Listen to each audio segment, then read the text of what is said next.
Hare Krishna, Guru Maharaj, Dandavat Pranam. Hare Krishna Maharaj, Dandavat Pranam Maharaj.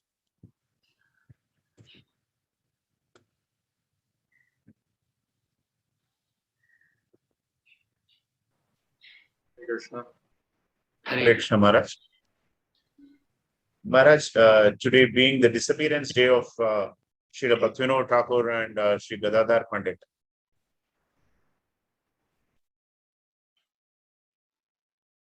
Vishnu Padaya, Krishna Prasthaya, Bhudale, Shmani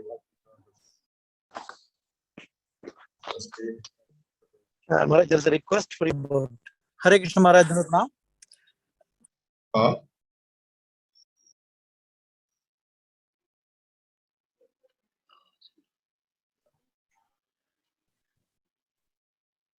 Namaste, Saraswati Devi Gauravani Pracharane Nirvishya Parane Shri Krishna Chaitanya Prabhu Nityananda Sri Advaita Gadadhar.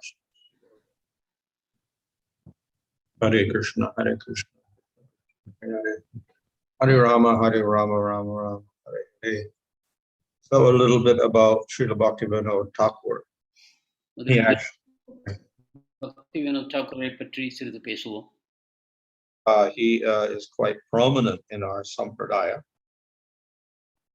அவர் நமது சம்பிரதாயத்தில் மிகவும் முக்கியமானவர். The prominence of our previous acharyas is sometimes because they wrote many works. முந்தைய ஆச்சாரியர்களின் முக்கியத்துவம் என்ன என்றால் அவர்கள் பல நூல்களை எழுதினார்கள்.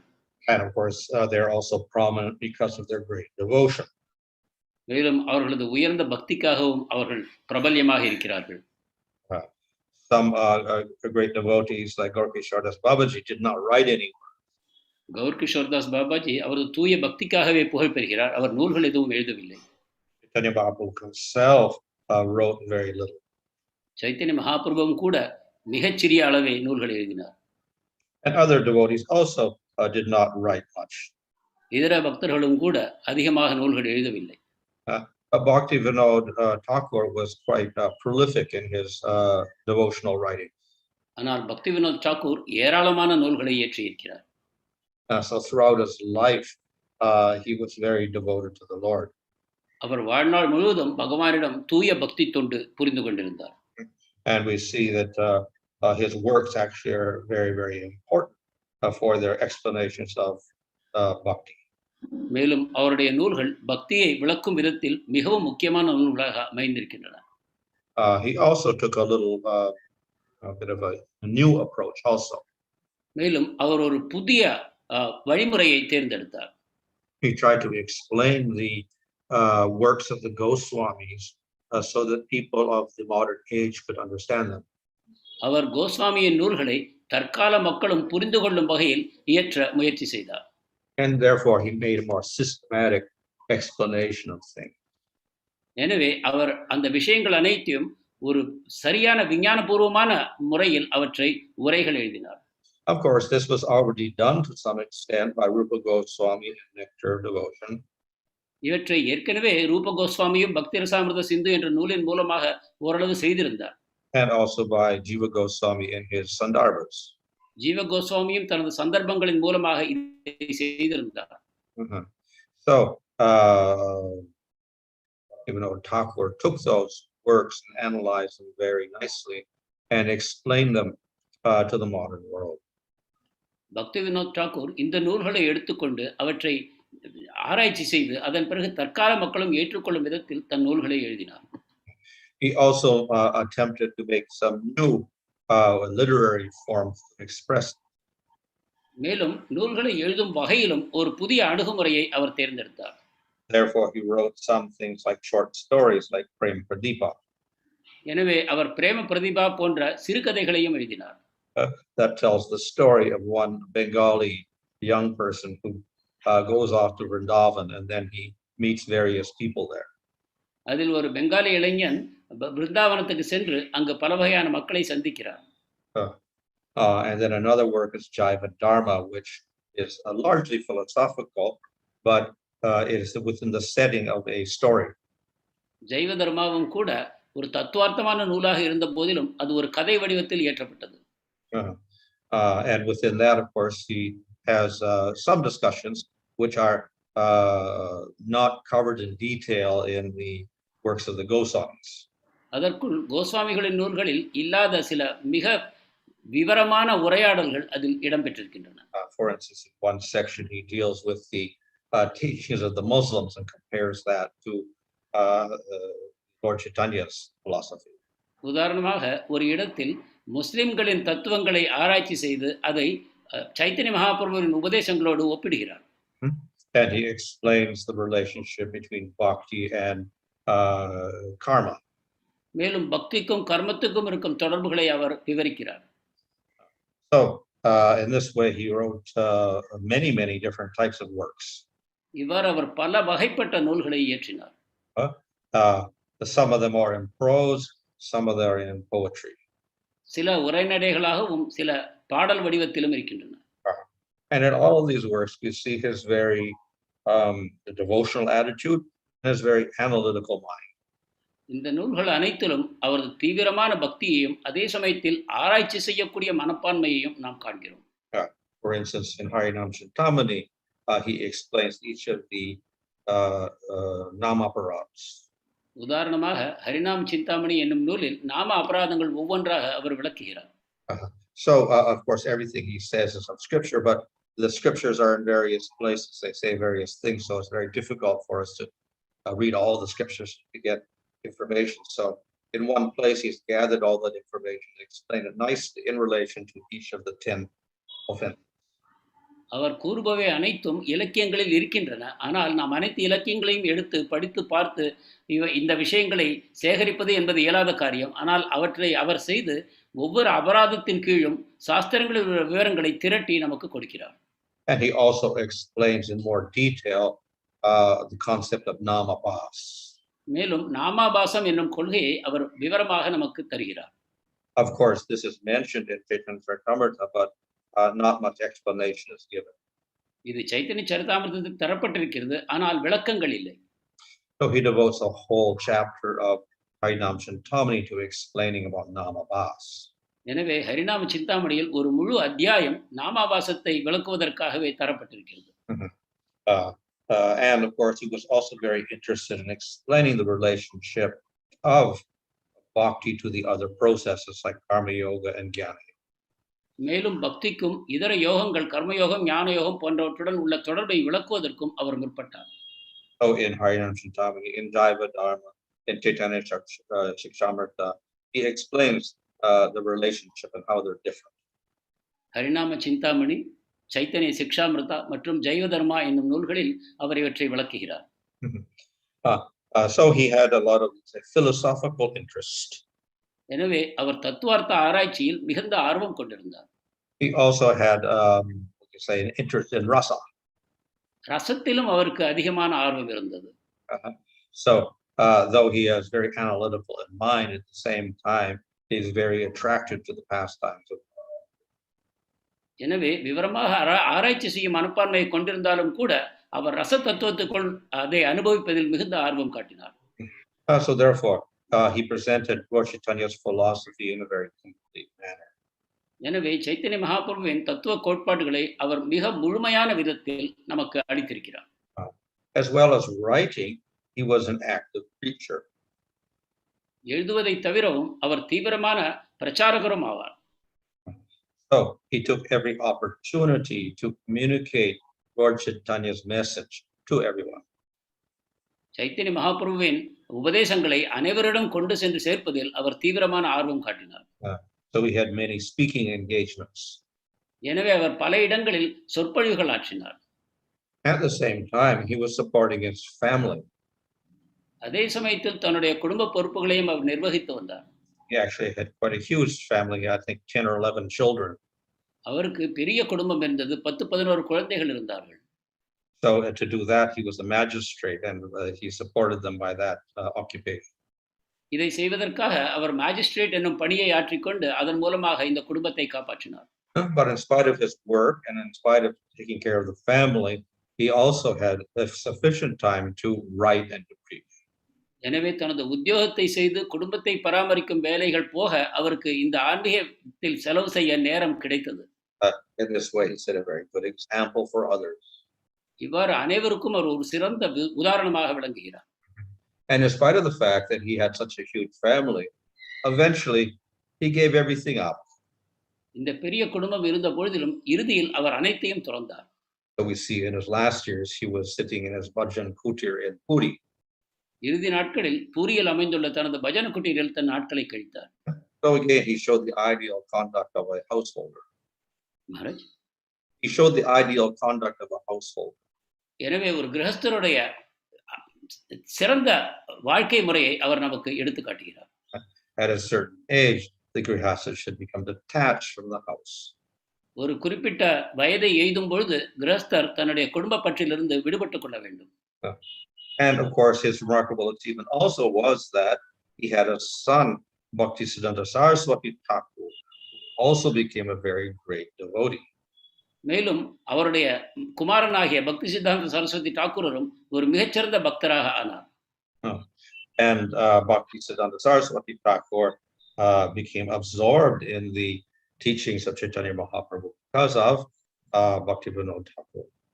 பக்தி சித்தாந்த சரஸ்வதி டாக்கூர் சைத்தன்ய மகாபிரபுவின் உபதேசங்களில் தீவிரமாக ஈடுபட்டார். அது பக்திவினோத் தாக்கூரின் காரணமாகவே ஆகும்.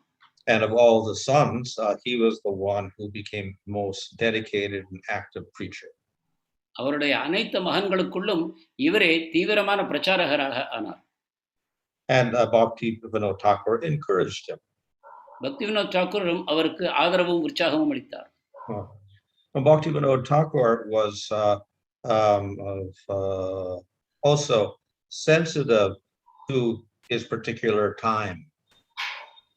அவர் அந்த தான் இருக்கக்கூடிய காலகட்டத்தை பற்றியும் சரியாக புரிந்திருந்தார். He was working for the British. அவர் பிரிட்டிஷ் அரசாங்கத்துக்காக வேலை செய்து கொண்டிருந்தார். And at that time, the Indians were a little bit divided. இந்தியர்கள் அந்த சமயத்தில் பிரிவுபட்டிருந்தார்கள். Some were very interested in modern English culture. சிலர் தற்கால ஆங்கில வாழ்க்கை முறையை கலாச்சாரத்தை பின்பற்றி கொண்டிருந்தார்கள். Or in science. அல்லது விஞ்ஞானத்தில் அவர்கள் ஈடுபட்டார்கள். Others were trying to maintain or revive the ancient tradition. மற்றும் உள்ள இந்தியர்கள் பழைய இந்திய கலாச்சாரத்தை திரும்ப மறுமலர்ச்சி செய்ய முயற்சி செய்து கொண்டிருந்தார்கள். And some are trying to modify the ancient philosophy for modern times. சிலர் நமது கற்கால தத்துவங்களை தற்கால வாழ்க்கை முறைக்கு ஏற்ற விதத்தில் மாற்றுவதற்கு முயற்சி செய்து கொண்டிருந்தார்கள். So Bhaktivinod Thakur was familiar with all of these people. Bhaktivinod Thakur இந்த அனைத்து மக்களின் செயல்பாடுகளையும் அவர் நன்கு அறிந்திருந்தார். And at the same time, he was a staunch follower of Chaitanya Mahaprabhu. அதே சமயம் அவர் சைத்தன்ய மகாபிரபுவின் தீவிரமான பின்பற்றுபவராக விளங்கினார். We understood that the philosophy of the Lord Chaitanya without change was the most significant philosophy in the world. Chaitanya மகாபிரபுவின் கோட்பாடு அனைத்து தத்துவங்களுக்குள்ளும் மிகச் சிறந்தது, எந்த மாற்றமும் இல்லாமல் ஏற்றுக்கொள்ளக்கூடியது என்பதை அவர் அறிந்தார். But he had to try to communicate that to the different types of people. அதை பலதரப்பட்ட மக்களின் மூலமாக அனைவருக்கும் பரப்ப முயற்சித்தார். So we have the modern people who are largely atheistic. We have the very traditional people like Smartas. Then we have the people who are trying to modify the tradition. எனவே தற்காலத்தில் இருக்கக்கூடிய நாஸ்திகர்களையும் பார்க்கிறோம், ஸ்மார்த்த மக்களையும் பார்க்கிறோம். அதே போல நம் நாகரிக வழிமுறைகளை முற்காலத்திலிருந்து தற்காலத்திற்கு ஏற்ற வகையில் மாற்ற முயற்சிப்பவர்களையும் காண்கிறோம். So he tried to convince everyone that the philosophy of Lord Chaitanya was the most reasonable for all people of all time. இந்த அனைத்து தரப்பட்ட மக்களுக்கும் பக்திவினோத் தாக்கூர் சைத்தன்ய மகாபிரபுவின் கோட்பாடுகள் ஏற்றுக்கொள்ளத்தக்கது என்ற விதத்தில் அவர்களுக்கு அவற்றை விரிவாக அவர் விவரித்தார். So he was able to do that in his writing. அது அவர் தன்னுடைய இதர அலுவலர்களுக்குள் அவர் இதை செய்தார். And for some people he wrote in prose and for some in poetry. சிலருக்காக கவிதை வடிவத்திலும் சிலருக்கு உரைநடை வடிவத்திலும் அதை எழுதினார். And in this way he contributed a large something significant to the Gaudiya Sampradaya. இவ்வாறாக கௌடி சம்பிரதாயத்துக்கு பெரிய வகையிலும் மிக முக்கியத்துவம் வாய்ந்த வகையிலும் அவர் தன்னுடைய சேவைகளை செய்திருக்கிறார். Though the philosophy in general is difficult to understand, Chaitanya Bhaktivinod Thakur made everything very easy. இந்த தத்துவம் புரிந்து கொள்வதற்கு கடினமாக இருந்த பொழுதிலும் பக்திவினோத் தாக்கூர் அதை சுலபமாக புரிந்து கொள்ளும் வகையில் அளித்திருக்கிறார். And at the same time, he did not distort the philosophy in any way. அதே சமயம் அந்த தத்துவத்தை அவர் எந்த விதத்திலும் மாற்றி அமைக்க முயற்சிக்கவில்லை. He also observed that over the hundreds of years from Chaitanya Mahaprabhu, gradually some groups had a distorted version of Chaitanya's teachings. மேலும் அவர் சைத்தன்ய மகாபிரபுவுக்கு பிறகு வந்த சில நூற்றாண்டுகளில் பல மக்கள் அதை மகாபிரபுவினுடைய கோட்பாடுகளை தவறான விதத்தில் அவற்றை மக்களுக்கு பிரச்சாரம் செய்து கொண்டிருக்கிறார்கள் என்பதை அவர் அறிந்தார். So he had to make very clear the actual philosophy of Chaitanya. எனவே சைத்தன்யனின் உண்மையான தத்துவம் என்ன என்பதை தெளிவுபடுத்தும் பொறுப்பு அவருக்கு இருந்தது. In this way, he preserved the Chaitanya Mahaprabhu's philosophy. இவ்வாறு அவர் சைத்தன்ய மகாபிரபுவின் தத்துவ கோட்பாடுகளுக்கு அவருடைய சேவையை செய்தார். And he established a firm basis for expanding the preaching. மேலும் பிரச்சாரத்தை விரிவுபடுத்துவதற்கான அஸ்திவாரத்தை அவர் நிறுவினார். So that preaching was taken up by his son Bhaktivinod Thakur. அதன் பிறகு அவரது மகனான பக்திசித்தாந்த சரஸ்வதி தாக்கூர் இந்த பிரச்சாரங்களை தொடர்ந்தார். We owe Bhaktivinod Thakur a great debt that we cannot repay. எனவே பக்திவினோத் தாக்கூருக்கு நாம் பட்டிருக்கக்கூடிய கடனானது எப்பொழுதும் திருப்பி செலுத்த முடியாதது. It is through his inspiration that Bhaktisiddhanta Saraswati Thakur arose, and then from him Srila Prabhupada. அவர் கொடுத்த உற்சாகத்தின் காரணமாகத்தான் பக்தி சித்தாந்த சரஸ்வதி தாக்கூரர் மற்றும் ஸ்ரீல பிரபுபாதர் பிற்பாடு உண்டானார்கள். And Srila Prabhupada, like Bhaktisiddhanta Saraswati Thakur and Bhaktivinod Thakur, wanted to preserve the teachings and at the same time spread them to all the people of the world. Srila பிரபுபாதரும் கூட பக்தி சித்தாந்த சரஸ்வதி தாக்கூர் மற்றும் பக்திவினோத் தாக்கூரை போலவே இந்த உபதேசங்களை அனைத்து தரப்பட்ட மக்களிடமும் கொண்டு சேர்க்க வேண்டும் என்பதற்காக அயராது உழைத்தார். So in this way he contributed greatly to our sampradaya. இவ்வாறு நமது சம்பிரதாயத்துக்காக அவர் பணி செய்திருக்கக்கூடிய சேவைகள் அளக்க முடியாதது. So he not only repeated the teachings, but he expressed them in a way that impressed the people of that time. அந்த உபதேசங்களை அவர் எடுத்து சென்ற முறை, விளக்கிய முறை அனைத்து தரப்பட்ட மக்களுக்கும் மனத்தை கவர்ந்தது. So a bit about Gadadhar Pandit. Gadadhar பண்டிட்டை பற்றி சில விஷயங்கள் பேசுவோம். He was the constant companion of Chaitanya Mahaprabhu. அவர் சைத்தன்ய மகாபிரபுவின் நிரந்தர சகாவாக விளங்கினார். So from childhood they were together. குழந்தை பருவத்திலிருந்தே அவர்கள் ஒன்றாக இருந்தார்கள். When Chaitanya Mahaprabhu took sannyas and went to Puri, Gadadhar Pandit stayed in Puri with him. Mahaprabhu சந்நியாசம் எடுத்துக்கொண்டு பூரிக்கு சென்ற பொழுது கதாதர் பண்டிட்டும் பூரியில் அவருடனே வசித்தார். So he was constantly by his side. அவர் எப்பொழுதும் சைத்தன்ய மகாபிரபுவின் பக்கத்திலேயே இருந்தார். So Chaitanya Mahaprabhu is identified as non-different from Krishna, and Gadadhar Pandit is identified as Radha. Chaitanya Mahaprabhu கிருஷ்ணராகவும் Gadadhar Pandit ராதாராணியாகவும் அடையாளம் காணப்படுகிறார்கள். So sometimes we see more Gadadhar deities. So this is the equivalent of Radha and Krishna. சமயங்களில் நாம் கௌர கதாதர் விக்கிரகங்களை காண்கிறோம். இவர்கள் ராதா கிருஷ்ணர் என்று அறியப்படுகிறார்கள். However, there's also some difference. ஆனால் சில வேற்றுமைகளும் இருக்கின்றன. Krishna comes as Chaitanya Mahaprabhu, and he does not act as God, he acts as a human being. கிருஷ்ணர் சைத்தன்ய மகாபிரபுவாக வரும்பொழுது அவர் பகவானாக செயல்படுவதில்லை, ஒரு மனிதராக செயல்படுகிறார். He acts as a devotee of the Lord with the mood of Radha. அவர் ராதாராணியின் மனோபாவத்துடன் ஒரு பக்தராக செயல்படுகிறார். So Radharani comes as Gadadhar Pandit, but again she acts not as Radharani but as a devotee of Radha. எனவே ராதாராணியும் கதாதர் பண்டிட்டாக தோன்றும் பொழுது ராதாராணியாக செயல்படாமல் ஒரு பக்தராகவே செயல்படுகிறார். And therefore we do not see the same activities between Gadadhar and Chaitanya Mahaprabhu as we see between Radha and Krishna. எனவே ராதா கிருஷ்ணருக்கு இடையில் அறியக்கூடிய செயல்பாடுகள் சைத்தன்ய மகாபிரபு கதாதர் பண்டிட்டுக்கு இடையில் நாம் காண்பதில்லை. But nevertheless, the intimate relationship is there. ஆயினும் அந்த நெருக்கமான உறவு இருக்கிறது. So we see them together in childhood and then in Puri. அவர்கள் குழந்தை பருவத்திலும் மேலும் பூரியிலும் இணைந்திருப்பதை நாம் காண்கிறோம். And Gadadhar Pandit was always very devoted to Chaitanya Mahaprabhu. Gadadhar Pandit Chaitanya மகாபிரபுவிடம் மிகவும் அவர் சேவை மனோபாவத்துடன் இருந்தார்.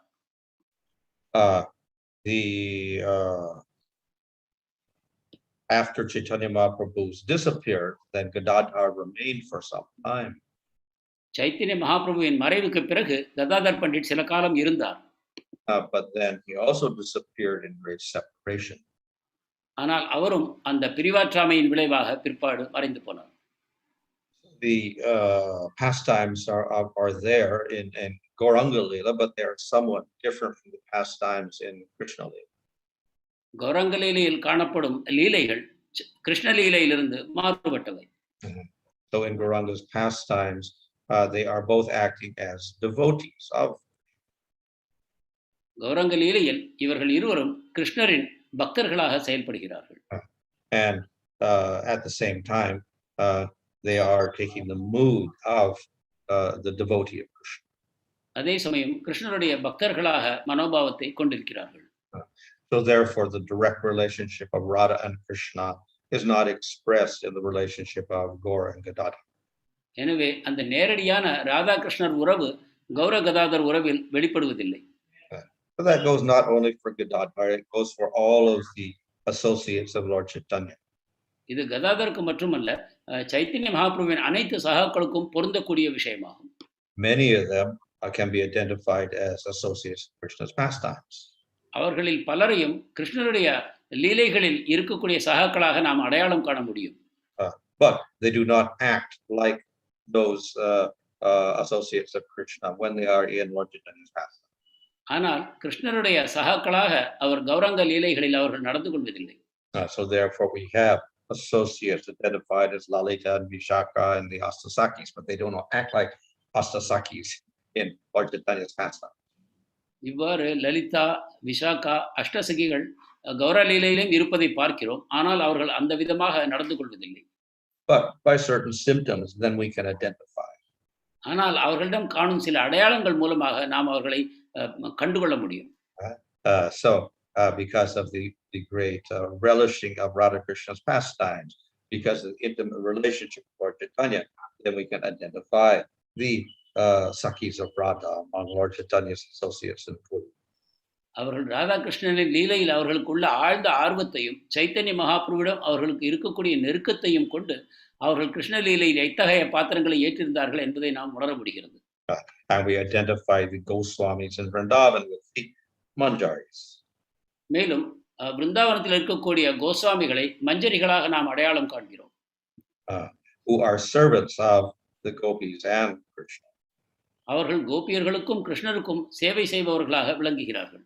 And in the Navadvip, especially in Bengal, we have some devotees identified as cowherd boys.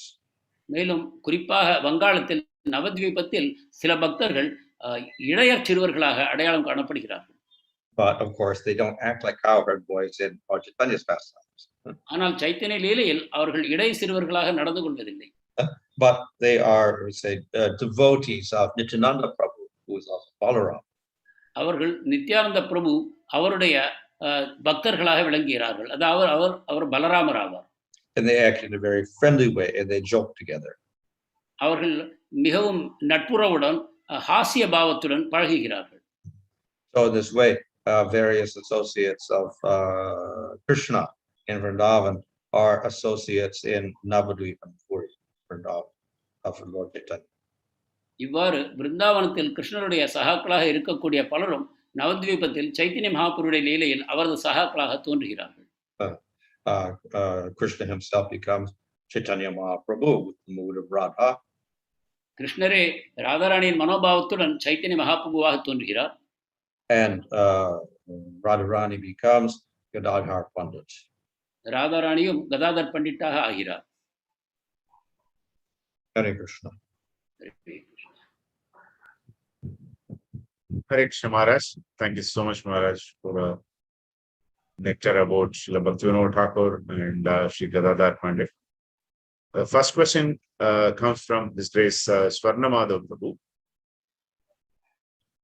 Bhaktivinod Thakur did extraordinary works to propagate the teachings of Sri Chaitanya Mahaprabhu. Is there any reason why he did not create any spiritual movement like what we see in case of Bhaktisiddhanta Saraswati Thakur Prabhupada? Bhaktivinod Thakur மிகவும் அசாதாரணமான முறையில் சைத்தன்ய மகாபிரபுவிற்கு தொண்டாற்றினார். ஆனால் அவர் பக்தி சித்தாந்த சரஸ்வதியைப் போல ஒரு இயக்கத்தை ஆரம்பிக்கவில்லை என்பதை காண்கிறோம். ஏதாவது காரணம் இருக்கிறதா? He made various organizations and he was part of other organizations as well. அவர் பல இயக்கங்களை ஆரம்பித்தார், மேலும் பல இயக்கங்களில் பங்கும் கொண்டார். And he even organized Namahat. நாமஹட்டாவையும் அவர் ஏற்படுத்தினார். But we don't see that established in such an organized, systematic way as with Bhaktisiddhanta Saraswati Thakur. ஆனால் பக்தி சித்தாந்த சரஸ்வதி தாக்கூரை போல ஒரு முழுமையான அமைப்பை அவர் ஏற்படுத்தியதை நாம் காண்பதில்லை. One of the reasons probably is he did not have so much time. ஒரு காரணம் அவரிடம் அதிக நேரம் இல்லை என்பதாக இருக்கலாம். He was working and supporting his family. அவர் வேலை செய்து கொண்டிருந்தார், குடும்பத்தை காப்பாற்றிக் கொண்டிருந்தார். And in his spare time he was writing. அதே சமயத்தில் அவர் எழுதி கொண்டும் இருந்தார்.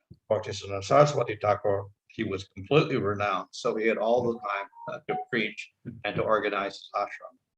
பக்தி சித்தாந்த சரஸ்வதி தாக்கூர் முழுமையான துறவரத்தில் இருந்தார். எனவே அவருக்கு நூல்களை எழுதவும் ஆசிரமங்களை அமைப்பதற்கும் அவருக்கு நேரம் இருந்தது. Thank you, Maharaj. The next question is from Jyoti Sundar Mataji. Srila Prabhupada has quoted, preaching is the essence. What is the qualification for preaching, Maharaj? Breaching தான் சாரம் என்று கூறுகிறார். அந்த பிரச்சாரம் செய்வதற்கு என்ன வழிமுறைகள்? We cannot preach unless we have faith and devotion. நமக்கு நம்பிக்கையும் பக்தியும் இல்லை என்றால் பிரச்சாரம் செய்ய முடியாது. And we have to have some knowledge. ஓரளவு அறிவும் தேவை. So therefore, we have to practice bhakti, we have to associate with the devotees, we have to have some knowledge of scripture. எனவே பக்தி செய்ய வேண்டும், பக்தர் சங்கத்தை எடுத்துக்கொள்ள வேண்டும், சாஸ்திரங்களை படிக்க வேண்டும். The next question is from Manohar Mayapur Prabhu. Maharaj, is Bhaktivinod Thakur and Bhaktisiddhanta Saraswati Thakur Prabhupada are Nitya Siddhas? Bhaktivinod தாக்கூரும் பக்தி சித்தாந்த சரஸ்வதி தாக்கூரும் நித்திய சித்தர்களா? Most of the Nitya Siddhas will accompany the avatar of the Lord when he comes. So when Krishna comes, he comes with Nitya Siddhas. And when Ramchandra comes, he comes with Nitya Siddhas. Of course, they also come with some sadhana siddhas as well. But usually the Nitya Siddhas are intimately associated with the Lord in the spiritual world, so they never separate from him. பொதுவாக நித்திய சித்தர்கள் அவதாரங்கள் ஏற்படும் பொழுது அவர்கள் கூடவே அவர்கள் தோன்றுகிறார்கள். அவர்கள் எவ்வாறு ஆன்மீக உலகத்தில் அவருடனே இருக்கிறார்களோ அதே போல அவரை விட்டு பிரியாமல் இருக்கிறார்கள். ஆனால் சில சமயங்களில் சாதனா சித்தர்களாகவும் வருவதை நாம் காண்கிறோம். So in Lord Chaitanya's pastimes, yes, we identify many of the associates of Lord Chaitanya as Nitya Siddhas. Chaitanya லீலையில் அவர் மகாபிரபுவின் சகாக்களில் பலரையும் நாம் நித்திய சித்தர்களாக அடையாளம் காண்கிறோம். After that, there's not much claim to being a Nitya Siddha. அதன் பிறகு நித்திய சித்தர்களாக கூறப்படுமாறு மற்றவர்கள் தோன்றவில்லை.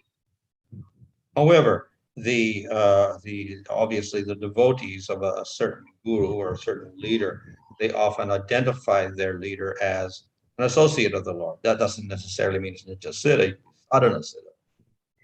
ஆயினும் பக்தர்களும் சிஷ்யர்களும் தங்களுடைய ஆன்மீக குருவை மகாபிரபுவின் நித்திய சித்தர்களாக அடையாளம் காண்பதில் ஆர்வமாக இருக்கிறார்கள். அதை நாம் ஸ்தாபிப்பது கடினம். So they're often identified as a manjari, for instance. அவர்களை பொதுவாக மஞ்சரிகள் என்று குறிப்பிடப்படுகிறார்கள். That identity also, where does it come from? Usually it comes from their sadhana in Raganuga Bhakti, where they get the Sarup Siddha from a Sarup form from their guru. So they meditate and practice that Sarup as a manjari. So based on that, then they say that they are so and so manjari. இந்த அடையாளமும் எங்கிருந்து வருகிறது? அவர்கள் ராகானுக பக்தியை பயில்கிறார்கள். அவருடைய ஆச்சாரியர்களிடமிருந்து தங்களுடைய சொரூப வடிவம் என்ன என்பதை அறிந்து கொள்கிறார்கள். அவற்றை பயிற்சி செய்வதன் மூலமாக அவர்கள் எந்த மஞ்சரி என்று அடையாளம் கண்டு கொள்கிறார்கள். இதன் மூலமாக அவர்கள் மஞ்சரிகளாக அறியப்படுகிறார்கள். So based on that, there is some identity of Bhaktivinod Thakur as a certain manjari, or Bhaktivinod Thakur as a certain. இவ்விதமாக பக்தி சித்தாந்த சரஸ்வதி அல்லது பக்திவினோத் தாக்கூர் ஒரு மஞ்சரியாக அடையாளம் காணப்படுகிறார்கள். That does not automatically mean that it is siddhas. It means that they practice in that way, and of course that's what they attain. The sadhana siddhas, they attain that form. இதை கொண்டு அவர்கள் நித்திய சித்தர்கள் என்று கூறிவிட முடியாது. அவர்கள் இந்த மஞ்சரியாக சாதனை செய்ததன் மூலமாக அந்த நிலையை அடைந்தார்கள். எனவே அவர்கள் சாதனா சித்தர்கள் என்பதை நாம் அறிந்து கொள்ளலாம். Thank you, Maharaj, for a great clarity. The next question is from His Grace Rangakrishna Prabhu. We see that Srila Bhaktivinod Thakur has given extraordinary contribution, even though being a householder. Can this be attributed to his purity or by the mercy of previous acharyas? Bhaktivinod Thakur அசாதாரணமான வகையில் சேவையாற்றி இருக்கிறார். இது அவரது தூய்மையின் காரணமாகவா அல்லது முந்தைய ஆச்சாரியர்களின் கருணையின் விளைவா? Of course, by purity, we don't mean purity, we mean devotion, because the devotion obviously purifies everything. நாம் தூய்மை என்று கூறும்பொழுது நாம் பக்தியை குறிப்பிடுகிறோம். ஏனென்றால் பக்தியானது தூய்மையை செய்ய வல்லது. But that devotion develops by mercy. ஆனால் அந்த பக்திக்கே நமக்கு கருணை அவசியம். It develops by mercy of devotees, the present and from the past devotees. அதாவது தற்காலத்தில் இருக்கக்கூடிய பக்தர்கள் மற்றும் முந்தைய காலத்து பக்தர்களின் கருணை தேவைப்படுகிறது. Of course, we could say, well, how can we get the mercy of a devotee from 500 years ago or 200 years ago? எவ்வாறு 200 ஆண்டு 500 ஆண்டுகளுக்கு முன் இருந்த பக்தர்களின் கருணையை நாம் பெறுவது என்ற கேள்வி எழலாம். But mercy and bhakti itself is not bound by time and space. கருணையும் பக்தியும் இடத்தாலோ காலத்தாலோ வரையறுக்கப்பட்டதல்ல. So therefore the past acharyas are free to give out their mercy even now. எனவே ஆச்சாரியார்கள் இப்பொழுதுள்ள மக்களுக்கும் கூட தங்களுடைய கருணையை வழங்கும் வல்லமை பெற்றவர்கள். So definitely those who have attained a very high status of bhakti, yes, they attained it by their own efforts and devotion, by the mercy of devotees, and by the mercy of previous acharyas, and by the mercy of Krishna. எனவே பக்தியின் உன்னதமான நிலையை அடைந்தவர்கள் அவர்களுடைய கூட இருக்கக்கூடிய பக்தர்கள் மற்றும் முன்பு இருந்த பக்தர்கள் மற்றும் கிருஷ்ணருடைய கருணையின் மூலமாக தங்களுடைய நிலையை அடைந்தார்கள். Thank you, Maharaj. The next question is from Bhakta Sivakami Murugananda. When we do devotional service, we experience that happiness and we feel excited. But when we don't feel that happiness and excitement, negativity dominates. How to overcome this? நாம் பக்தி தொண்டு செய்யும் பொழுது ஆனந்தத்தையும் உற்சாகத்தையும் உணர்கிறோம். ஆனால் அவ்வாறு இருக்கும் பொழுது நம் மனத்தில் எதிர்மறையான உணர்வுகள் உண்டாகின்றன. இதிலிருந்து எவ்வாறு தப்பித்துக் கொள்வது? Well, the whole process is to gradually increase that happiness in relation to the Lord. உண்மையான வழிமுறை என்னவென்றால் படிப்படியாக பகவானுடன் சம்பந்தப்பட்ட ஆனந்தத்தை நாம் வளர்த்துக் கொள்வதே ஆகும். And then the more we increase that, the less opportunity there is for material attraction. அதை நாம் அடையும் பொழுது பௌதிகமான பற்றுகளிலிருந்து நாம் விடுபடுகிறோம். So the ideal state is 100% attraction to Krishna. Then there's no question of anything material at all. எனவே 100% பகவானிடம் பற்றுதலை அடைவதே நமது இலக்கு ஆகும். 0% நமக்கு பௌதிக உலகத்துடன் தொடர்பு இருக்க வேண்டும். So we simply have to strive to keep increasing it. அதற்காக நாம் தொடர்ந்து பக்தி தொண்டை அதிகரிக்க முயற்சி செய்ய வேண்டும். Thank you, Maharaj. The next question is again from Manohar Mayapur. This about rasa. It seems that Nitya Siddhas who are associated with Krishna in one rasa manifested different rasa with Sri Chaitanya Mahaprabhu. Understand how to understand this? கிருஷ்ணருடன் ஒரு குறிப்பிட்ட ரசத்தில் தொடர்பு கொண்டிருந்த நித்திய சித்தர்கள் சைத்தன்ய லீலையில் வேறு வேறு ரசத்தை வெளிப்படுத்துகிறார்கள். இதை எவ்வாறு புரிந்து கொள்வது? Well, generally it's the same rasa, and that's how we identify the person. பொதுவாக அதே வகையான ரசத்தால் தான் நாம் அந்த நித்திய சித்தரை அடையாளம் காண்கிறோம். So we identify those in Sakya Rasa by their Sakya relationships that they show with, let's say, Nityananda Prabhu or Chaitanya Mahaprabhu. சக்கிய ரசத்தில் இருப்பவர்களை சைத்தன்ய லீலையிலும் அதே விதமாக சைத்தன்யர் மற்றும் நித்யானந்தரிடம் அந்த சக்கிய உறவு கொண்டிருப்பதன் மூலமாக நாம் அடையாளம் காண்கிறோம். Or similarity of some form. So we have the sons of Bhavananda Roy, like the 5 Pandavas. அல்லது ஏதோ ஒரு விதத்தில் நாம் தொடர்பை காண்கிறோம். உதாரணமாக பாவானந்தராய் பஞ்ச பாண்டவர்கள் என்னும் உறவை நாம் காண்கிறோம். So by their actions and by their mood, then we identify which rasa. அல்லது அவர்களது செயல்கள் மற்றும் மனோபாவத்தை கொண்டு அவர்களது ரசத்தை நாம் அடையாளம் காண்கிறோம். For instance, we have Murari Gupta, who was devoted to Hanuman. உதாரணமாக Ramchandra, and therefore he's identified as Hanuman. உதாரணமாக முராரி குப்தர் ராமச்சந்திரனிடம் அதிகமான ஈடுபாடு கொண்டிருப்பதை கொண்டு அவரை ஹனுமாராக அடையாளம் காண்கிறோம். Thank you, Maharaj. Maharaj, in your lecture, you presented the way Srila Bhaktivinod Thakur has promoted harmony between various religious faiths. So how can we convince people that Krishna is universal and not sectarian? நீங்கள் பக்திவினோத் தாக்கூர் எவ்வாறு அனைத்து இயக்கங்களையும் நம்பிக்கைகளையும் சேர்ந்தவர்களுக்கு பிரச்சாரம் செய்தார் ஏற்றுக்கொள்ளும் விதத்தில் என்று கூறினீர்கள். எவ்வாறு கிருஷ்ணரை அனைவரும் ஏற்றுக்கொள்ளும் வகையில் பரமபுருஷ பகவானாக நாம் வெளிப்படுத்துவது? Well, we require the person we're speaking to also have an open mind. அதற்கு பேசக்கூடிய நபருக்கும் திறந்த மனம் இருப்பது அவசியம். If they have a complete attachment to a particular religion, then it's very difficult to say anything. ஒரு குறிப்பிட்ட மதத்துடன் அதிகமான பற்றுதல் கொண்டவர்களால் இவ்வாறு பிரச்சாரம் செய்வது கடினம். Rather, they will just try to convert us. அவர்கள் நம்மை மாற்ற முயற்சிக்க ஆரம்பிப்பார்கள். But if they have an open mind, then of course it's very easy to find similarities. திறந்த மனம் கொண்டவர்களுடன் பேசும்பொழுது நம் இருவருக்கும் உள்ள ஒற்றுமைகளை நாம் அவர்களுக்கு அறிவுறுத்த முடியும். And that may be as far as we can go in some cases. அதிகபட்சமாக நாம் சில விஷயங்களில் சில மக்களிடம் இவ்விதமாகத்தான் செயல்பட முடியும். If there are similarities, then at least they can appreciate Lord Chaitanya's movement. ஒருமைப்பாடுகளை அவர்கள் ஏற்றுக்கொள்ளும் பொழுது சைத்தன்யரின் இயக்கத்தை அவர்களால் பாராட்ட முடியும். If they become more interested, then of course we can show how there is superiority in the philosophy of Chaitanya Mahaprabhu. அவர்கள் மேலும் ஆர்வம் காட்டுவார்களானால் சைத்தன்ய மகாபிரபுவின் தத்துவங்கள் எவ்வாறு உயர்ந்தவை என்பதை நாம் அவர்களுக்கு புரிய வைக்கலாம். For instance, the law of karma is very useful for explaining why we suffer. உதாரணமாக கர்மா என்னும் சட்டம் நாம் ஏன் கஷ்டப்படுகிறோம் என்பதை விளக்க மிகவும் பயன்படுகிறது. It is very difficult in those religions that don't accept the rule of karma and rebirth. கர்மாவையும் மறுபிறப்பையும் ஏற்றுக்கொள்ளாத மதத்தை சேர்ந்தவர்களிடம் இதை பிரச்சாரம் செய்வது மிக கடினம். Thank you, Maharaj. The next question is from Bhanu Mataji. How to cross the Anartha Nivritti stage? அனர்த்த நிவிருத்தி என்னும் தளத்தை எவ்வாறு கடப்பது? Well, the Anartha Nivritti actually is not just one stage; it continues up into Bhava. அனர்த்த நிவிருத்தி என்பது ஒரு தனியான தளம் அல்ல, அது பாவ நிலை வரைக்கும் தொடர்கிறது. So if we continue bhakti in a very proper way, then Anartha Nivritti will continually destroy the anarthas, and eventually we get to Bhava and Prema. எனவே நாம் பக்தியை தொடர்ந்து சரியான விதத்தில் செய்யும் பொழுது அனர்த்த நிவிருத்தியும் தொடர்கிறது. இறுதியில் நாம் பாவம் மற்றும் பிரேம நிலையை அடைகிறோம். Thank you, Maharaj. Just a final question from His Grace Rangakrishna Prabhu. We see that Sri Gadadhar Pandit decided to give up Kshetra Sannyas.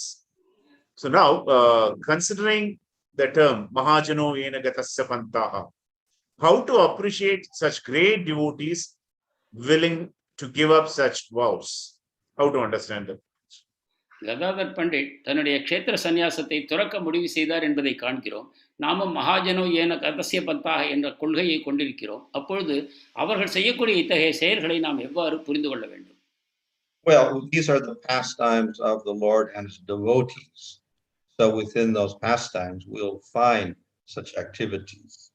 இவை பகவான் மற்றும் அவருடைய பக்தர்களால் செய்யக்கூடிய லீலைகளாகும். இவற்றின் மூலமாக நாம் அத்தகைய செயல்களை காண்கிறோம். And those pastimes ultimately take place in order to demonstrate the great attachment that everybody has for, in this case, Chaitanya Mahaprabhu. அந்த லீலைகள் அனைத்தும் அந்த பக்தர்கள் எந்த அளவுக்கு இந்த விஷயத்தில் சைத்தன்ய மகாபிரபுவிடம் அதிகமான பற்றுதல் கொண்டிருக்கிறார்கள் என்பதை நாம் காண உதவுகிறது. Thank you so much, Maharaj. Maharaj, Sorry. Maharaj, Gadadhar Pandit is Radharani, but why we don't see him behaving in any way similar to Radharani, like he's so obedient, he's so dependent, but that independence of Radharani we don't see in him.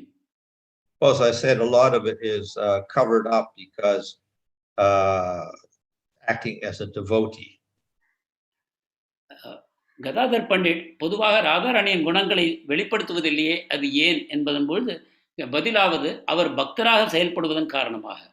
If we examine the close relationship between Chaitanya Mahaprabhu and Gadadhar, then we come to that conclusion.